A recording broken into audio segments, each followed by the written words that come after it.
What's up, everybody? This is Whiskey in the Six. I'm Rob.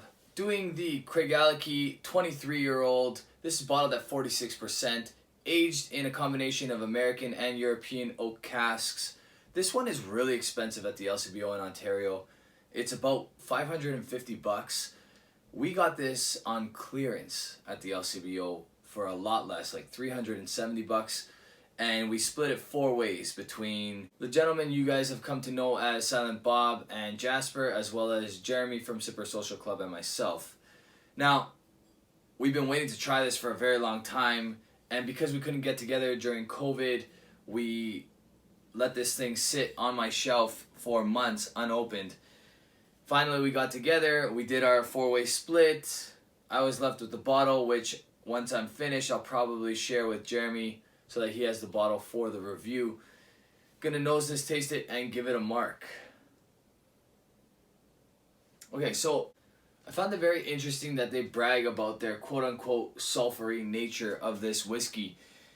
Some people find that off-putting. In this, it definitely works. There's something very similar to a grape vinery in this nose.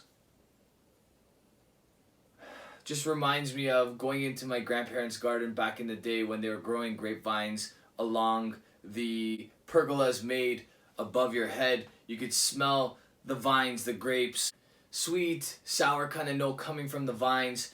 That's definitely in this glass here.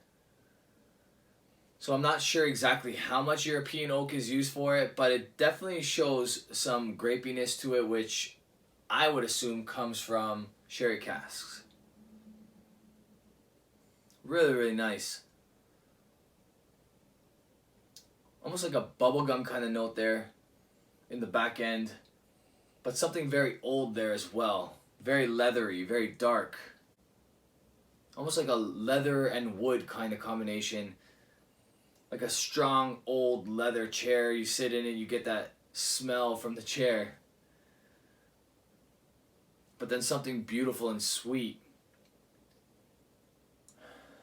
Chocolate-like, dark chocolate-like. Really, really nice nose. I've smelled 30-year-old whiskeys that don't smell this complex. There's a lot going on in this glass.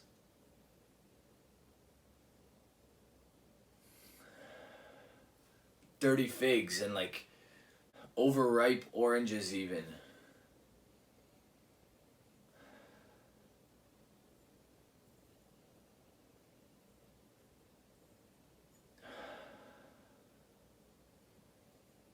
You can nose this glass for a very, very long time. On the palate,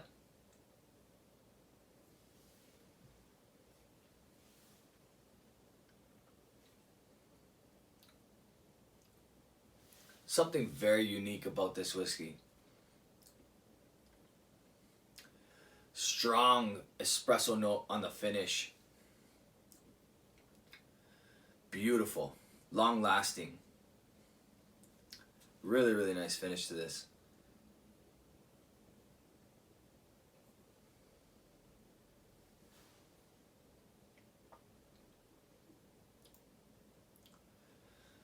Just such a great, well-rounded whiskey. There's sweetness, like that grapevine, grape note in the front, and then on the back end, it's like a chocolate that moves into a very strong espresso note. So if you're a coffee fan, you're gonna love this whiskey. I don't know how they do that, but it's incredible. The finish is the absolute best part of this whiskey for sure.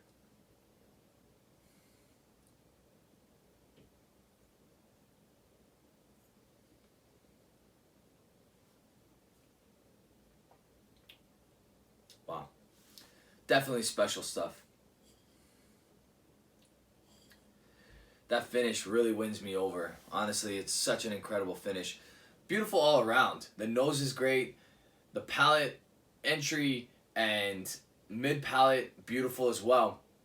But the finish is the star of this whiskey because it's just such long lasting, such beautiful coffee notes. I love it.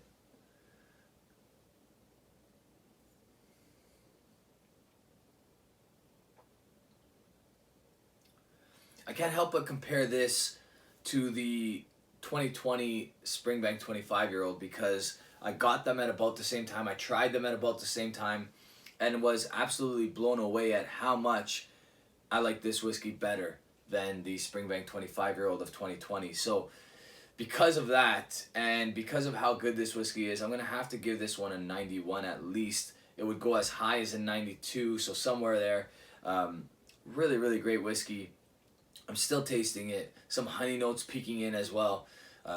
You don't have to sip this one to taste it for a good 2-3 minutes, if not longer, which is awesome. Which means the glass is going to last you a lot longer. Beautiful stuff. You don't have to keep going back to it to get that taste again. Really, really like it. 91, like I said. That's it for me, guys. If you like this video, hit the thumbs up. You can subscribe if you haven't already. Hit the bell to get notifications for when I do release a video. You can follow me on Instagram, Twitter, Facebook. You can support this channel on Patreon. And if you haven't checked it out already, check out our podcast called Whiskey Rant Podcast. It's on Apple. It's on Spotify. The works. Jeremy and I started it a little while ago. We only have 1 episode out so far. Maybe 2 by the time this video airs. Check that out, guys. I think you'll like it. Cheers.